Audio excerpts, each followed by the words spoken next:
Hey everyone, welcome back to the channel.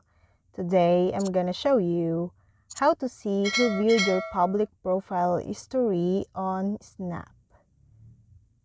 So first you need to open Snapchat. Use this method to check how many views your personal story has and which added friends watch it. Tap your profile icon and tap My Story. Swipe up on the Snap.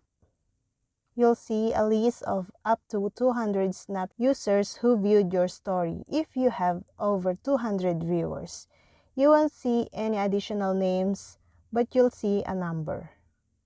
You can change who can see your story in your privacy settings. Method 2. Again, open Snapchat. Use this method if you are a creator and want to check how many viewers your public story has.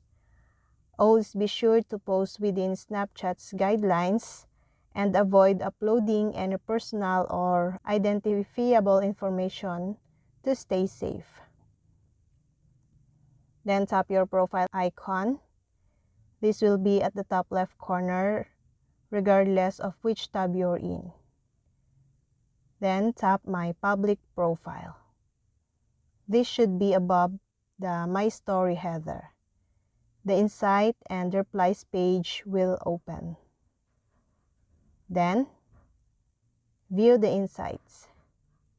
You'll see the number of viewers, both followers and non-followers next to the eyeball icon. You can also see how many replies you received and if any users took a screenshot. Tap a reply underneath Story Replies to view or send a reply to a user. Underneath My Friends, you'll see added friends that have seen your public story. And that's all. Thank you guys for watching these videos and see you guys for the next videos.